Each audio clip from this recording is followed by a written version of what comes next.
Trindade, o parlamento brasileiro com esse modo turbo nas emendas e uma expectativa... Uma semana só, hein? Pois é. E expectativa de votação do pacote fiscal. Os relatores estão otimistas, mas há quem diga que esse ano não vai. Zé Maria Trindade, como é que você está vendo esse esforço de algumas pessoas interessadas de que o pacote fiscal seja votado? Antes da chegada do Papai Noel. Antes do Papai Noel. Tem jeito, Zé? Ou vai ficar para o ano que vem?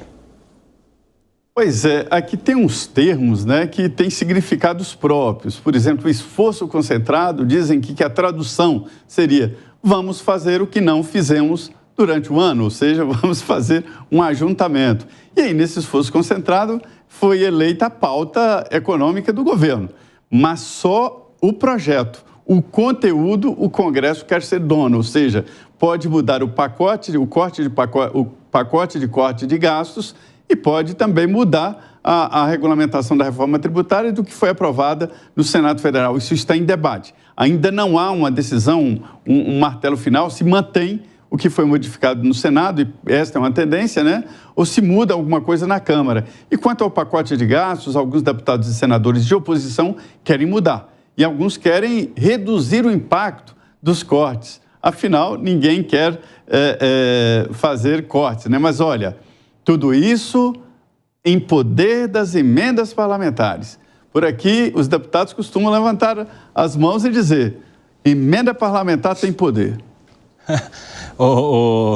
Gustavo Segré, interessante, né, que o modo turbo de produtividade vem junto, ao mesmo tempo, do modo turbo de despejamento de emendas parlamentares. É uma coincidência, né? Cofre. É uma coincidência, Gustavo Segré?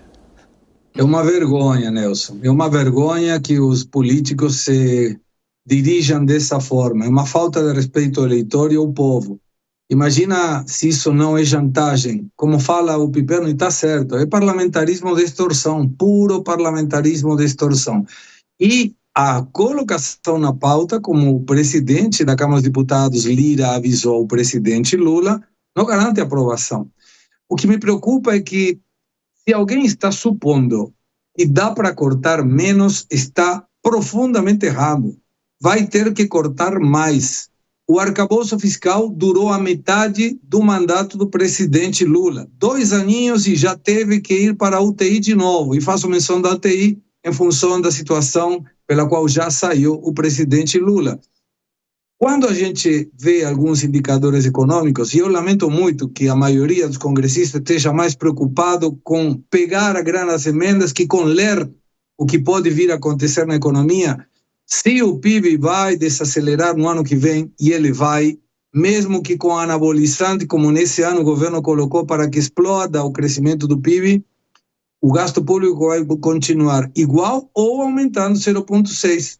Sem nenhuma responsabilidade fiscal pela irresponsabilidade fiscal.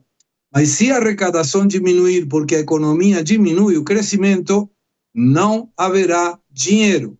E quando a gente avalia os indicadores, e eu fiz hoje de manhã esse exercício, a pauta está muito parecida com o governo Dilma, mas muito parecida. A única diferença, sabe qual é? Que na época a taxa de juros era na canetada e agora é com um banco central autônomo inclusive com um Gabriel Galípolo, que foi colocado pelo governo e que vai continuar aumentando a taxa de juros se o governo não entende que a política fiscal deve ser corrigida. Fábio Piperno, você vê semelhanças aí no Lula 3 com Dilma 2? Nenhuma. Isso é um argumento que o mercado usa, porque ele usa de muletas que são argumentos muito ruins. Então, por exemplo, um deles, que muitos economistas, desde que o Lula tomou posse, repetem, né? Muita gente do mercado repete assim: a economia vai cair. Então, vejam, em 2023 a previsão era de PIB de 0,8, foi de 3,2. Ano passado, esse ano de 1,5 vai dar 3,5. Então, pro ano que vem, pelo menos, já estão prevendo 2. Ou seja, muito provavelmente a gente possa ter 4 se as taxas de juros não explodirem. Porque a economia, os números estão aí. Então, pega hoje os números que saíram, por exemplo, do varejo. Mais certo. Ontem, o Anfávia divulgou mais números e você vê. O mercado brasileiro foi o que apresentou a maior variação positiva de vendas de veículos no mundo de outubro para novembro. no mundo. Então não há nenhum indício de que realmente haja aí uma desaceleração tão acentuada para se imaginar que o ano que vem vai ser. Não há nenhum indício por enquanto. Aliás, esse número de 0,1 que a gente divulgou de prévia, enfim, de crescimento em prévia do outubro, PIB. já é muito melhor do que o mercado imaginava, né? E veja, se não é, obviamente, um número exuberante, você faz a comparação com outubro do ano passado, já dá um número robusto. Então não há. Agora, o fato é que o Congresso chantageia, né? O Congresso, e aí o Congresso não... E neste ponto, não se parece com o Dilma II, a questão da governabilidade? Porque esse governo do Lula 3 me parece que é o mais difícil para ele nas relações com o Congresso Nacional e era uma característica do governo Dilma, não é? Veja, Nelsinho, isso é uma outra coisa que parte da crítica política e econômica faz de forma absolutamente equivocada. Porque, veja, o que existe de semelhança entre os dois políticos, Lula e Dilma? Olha a habilidade de um, inclusive para tocar negociações internacionais, e da outra. Com o Congresso é a mesma coisa. Então, não há familiaridade nenhuma. Inclusive, veja, o Lula pegou uma economia que ele faz com que essa economia se aqueça cada vez mais. No caso da Dilma, havia desaceleração desde o primeiro ano. Então, não há nenhuma similaridade em relação a isso. Não há, senhor Alan Gani? Há todas as semelhanças. Inclusive, eu fui um dos primeiros economistas a puxar esta fila, eu tenho isso registrado em artigo, falo isso com muito orgulho, agora virou moda, está todo mundo imitando e falando que lembra muito o governo Dilma. Mas lembra sim, inclusive até no aspecto da atividade econômica crescendo, surpreendendo, crescendo próximo de 3%, o desemprego na sua mínima histórica, assim como no governo Dilma, próximo de 6%, mas a piora do lado fiscal. O crescimento econômico ele é induzido de uma maneira artificial pelo impulso fiscal. Gastos públicos, crédito subsidiado, uma série de isenções, Piperno, e que isso provoca um crescimento do consumo, do investimento também, a custas de uma piora fiscal. Assim como ocorreu durante o governo Dilma. Com uma diferença, Koba, a situação fiscal naquela época era bem melhor. Havia ainda, até pelo menos 2014, superávit primário das contas públicas e o endividamento público rodava na casa de 60%. Hoje, a gente tem um endividamento público de 78,6%, perdão, 78,8%, e também temos o déficit primário. A situação fiscal é muito delicada. A única diferença, como bem pontuou o Segré, é o Banco Central. Se perder o Banco Central e o Banco Central, recado para o Banco Central, começar a reduzir taxa de juros a despeito do aumento das expectativas de inflação, aí se materializa uma crise fiscal que vai gerar uma forte crise da atividade econômica, como ocorreu durante o governo. Mas, Alan Gani, até surpreendentemente, a gente está vendo um Banco Central que aparentemente indica que vai continuar autônomo, ainda né? bem. Independente, não é isso? Até porque, nesse sentido, até pelo mercado acreditar nessa autonomia, que eles estão projetando uma taxa de juros até muito maior para o ano que vem. Há quem diga que passe dos 14%. Nas duas reuniões, pelo menos, essa é a expectativa, né? E você, Gani?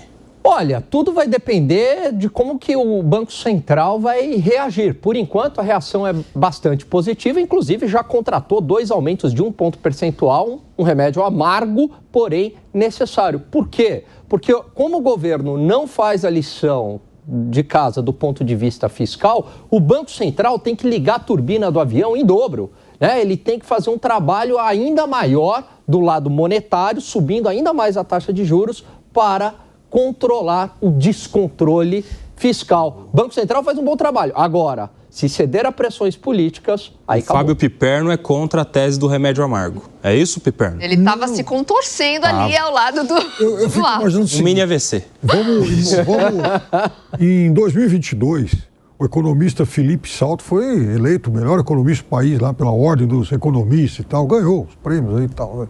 Foi secretário da Fazenda de Rodrigo Garcia, aqui em São Paulo. Ou seja, não era exatamente alguém, um marxista, discípulo de Rosa Luxemburgo, por exemplo. Ele é contra a dosagem desse remédio. Agora imagina o seguinte, que o presidente Lula, por algum motivo, nomeasse o Felipe Salto para fazer parte do Banco Central. E aí ele tomasse uma decisão, enfim, contrária a isso. A decisão técnica, aliás, a decisão dele seria técnica ou não? É óbvio que é uma decisão de um excepcional técnico, diferente. Por quê? Porque uma outra tentação a qual a gente não pode cair é imaginar que só existe uma forma de pensar a economia e esse pensamento hegemônico tem que predominar sempre. E aí eu faço um outro questionamento. Por exemplo, a CNI, o Conselho, a indústria. A indústria também não faz parte do mercado. Por que a indústria não é ouvida? Por que a indústria só paga a conta? Eu acho até que muito... Mas nesse conselhão aí, no conselhão do governo, há muitos representantes da indústria, não há? Então, mas aí que está o negócio. Por que o Banco Central ouve os 100 e poucos caras da Faria Lima e não ouve a indústria? Olha só, Koba, durante o governo Dilma, essa fórmula defendida pelo Piperno, vamos reduzir a taxa de juros, afinal de contas, não vai gerar inflação. Inclusive, muito economista de mercado tinha essa dúvida, talvez se reduzir a taxa básica de juros no Brasil não gere a inflação. Muito bem. Você não falou que devia reduzir, Bom, se o Fábio Piperno fosse diretor, iria reduzir. Você falou, tá gravado. Tá gravado, Piperno. Não pode aumentar. Não pode aumentar mais. É esse choque cavalar que, inclusive, aumenta o endividamento do Brasil. Mas a inflação está aumentando, as expectativas inflacionárias estão aumentando. E o Brasil faz diferente de todo mundo. Europa e Estados Unidos não pensam como o Brasil. Lá está em trajetória descendente. A inflação aqui está em trajetória ascendente. Isso, lá na Europa, a taxa de juros é de 3, a inflação está acima de 2. Só que eles estão em trajetória descendente. E a taxa de juros também. Mas tudo bem, mas o juro neutro lá é diferente do nosso, porque lá é um continente muito mais produtivo, os países são mais produtivos, né?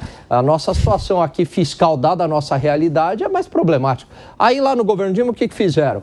Reduziram a taxa de juros numa situação parecida. O que aconteceu? Artificialmente. Artificialmente. Veio a inflação. Aí veio a inflação, teve que subir rapidamente para os 14,25. Lembram disso? Que a gente ficou lá num voo de cruzeiro de 14,25 durante um bom tempo. E agora o Banco Central está sinalizando novamente que vai para quanto? 14,25. É a mesma situação, seu Fábio Piperno. É a mesma situação, é verdade. Só precisa avisar o resto do mundo para fazer igual a gente. Quem sabe o resto do mundo também entre os... Bota a bola no chão aí, senhor Gustavo Segré. Estava desesperado por entrar ao ar para clarificar e ajudar. Sabe como aqueles rings de luta que um toca na mão do outro? Sai Alan Garni e entra Gustavo Segré para defender a mesma postura. Olha isso. Quando foi o governo da Dilma Rousseff, colocaram anabolizantes através de aumento de circulação por crédito barato. O pessoal começou a gastar, mas não tinha oferta que acompanhasse essa demanda. Resultado, aumento da taxa de inflação. Aí o governo falou, cara, isso vai dar ruim. Então nós vamos ter que aumentar a taxa de juros, que é o que acabou de explicar perfeitamente a Alan Garni. Aumentou a taxa de juros e a pessoa que estava com dinheiro falou, agora não vou gastar não. Vou colocar num CDB, vou colocar numa aplicação, depois eu compro. Por quê?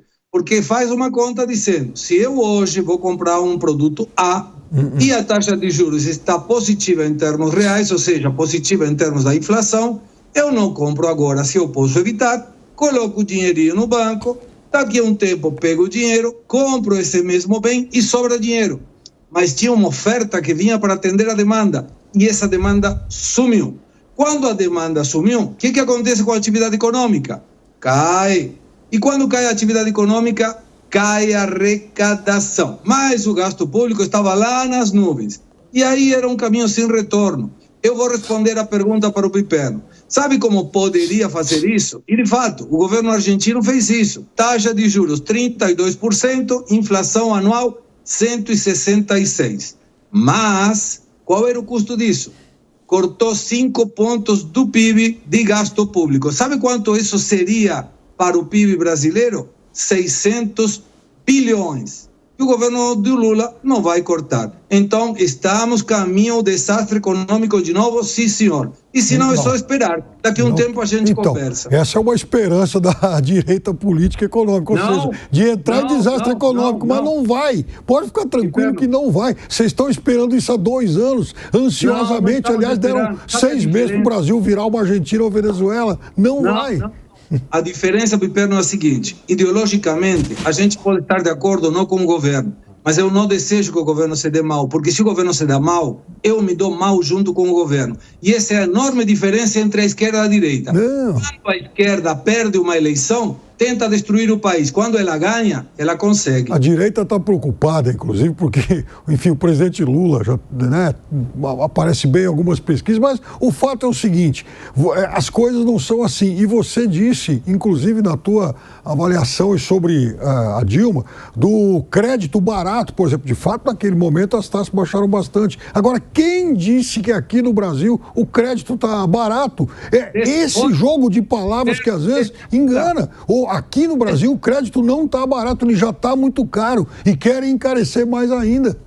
E Perno, o desenrola serviu para limpar o nome de muita gente. Sabe quanto tinha de dívidas da família quando foi o ano passado o desenrola? 76%. Sabe quanto tem hoje? 77%. As famílias estão mais endividadas porque estão soltando dinheiro na base. Isso é anabolizante na economia, o crescimento artificial. Podemos esperar, não vamos discutir agora porque a gente vai ter fatos concretos daqui a um tempo. Vamos esperar, Zé Maria Trindade. Eu quero a sua opinião também sobre essa questão toda, essa projeção. Você está mais para o campo dos otimistas ou dos pessimistas em relação à economia para o ano que vem? Porque tudo depende dessas semaninhas que a gente tem pela frente no Congresso Nacional. Pois é, eu estava doido para enfiar minha colher aí nessa panela, como diz o segredo. Olha, é o seguinte, não tem aqui copo pelo meio, não. Todo mundo está pessimista porque vê artificialismo mesmo, né? Eu vou traduzir aqui essa conversa que é a realidade. A economia pode sim, Piperno, ser vista de vários ângulos e entendida de várias maneiras. E não é má fé, é um jeito de pensar. A economia tem várias vertentes e ninguém sabe exatamente quem tem razão, por não ser uma ciência tão exata assim. Mas existem lógicas, existem leis na economia que nem os tiranos conseguem acabar ou sobrepor ou anular. Por exemplo, a lei da oferta e de procura é igual à lei da gravidade. Nenhuma lei consegue anular a lei da gravidade, assim como algumas leis da economia. E o que há de pior numa gestão de um país ou de um estado ou de um município é o artificialismo. O artificialismo produz, sim, um bem-estar momentâneo, que é o que o pessoal chama aqui de voo de galinha, faz um crescimento, um emprego e cai na frente numa situação muito pior. O Brasil já tem essa dificuldade crônica por falta de investimentos próprios, de recursos de poupança que servem para alavancar o desenvolvimento de um país e crédito, né? O crédito está realmente muito caro, mas a taxa de juros é um reflexo, é um sintoma, é uma febre de uma situação real da economia do país. Se não tivéssemos um Banco Central independente, a situação estaria muito, mas muito pior. Agora, muito rapidamente, senhor Alangani, senhor Fábio Piperno, meus queridos, vocês acham que vota esse ano o pacote fiscal? Porque o relator está esperançoso. Rapidamente, Alangani. Acredito que vota porque liberou emenda. Liberou emenda, acaba votando. Agora, se vai ser uma votação de qualidade, é outra história. E você, senhor Piperninho? Acompanha o relator, pagando bem que mal tem. O parlamentarismo de extorsão é assim. E você, senhor Gustavo Segré, teremos então pacote fiscal aprovado? Não, vai garantir a votação, daí a que seja aprovado, não sei. Se for aprovado, eu adoraria saber o que vai ter dentro, porque eu acho que vai entrar uma coisa e vai sair outra, que nem a ponte dos milagres aí do Paraguai com o Brasil. Igual, né, Zé, essa votação aí que a gente teve da regulamentação da reforma tributária, tivemos surpresas em cima da hora ali. A questão até de um incentivo para gases poluentes, para gás natural, carvão. Aí tem incentivo para isso, mas o carro elétrico ele vai para o imposto do pecado. Olha que contradição, né, Zé Maria Trindade? Tudo podemos esperar do nosso Congresso Nacional? Rapidamente, Zé. Pois é, ficou ali um mal-entendido com armas. Armas não ficam isentas nem pagam menos, simplesmente não entram naquele tal imposto do pecado. A gente aqui pergunta que corte vai sair, mas que vai ser aprovado, vai o corte e a reforma tributária.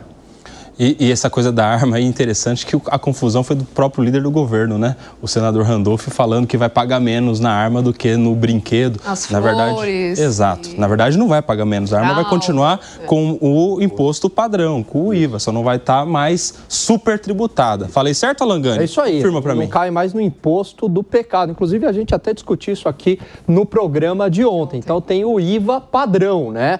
Mas não tem mais aquele imposto do pecado. Aliás, tem que ser o IVA igual para todo mundo. Qual que é o critério de alocação, Koba? Qual que é, né? Porque todo setor vai ter argumentos para defender o seu. Vai falar, opa, o meu é mais importante por conta disso, disso, então a gente tem que ter isenção. Você tem argumento favorável sempre para todos os lados. Enfim, isso volta para a Câmara para discussão lá.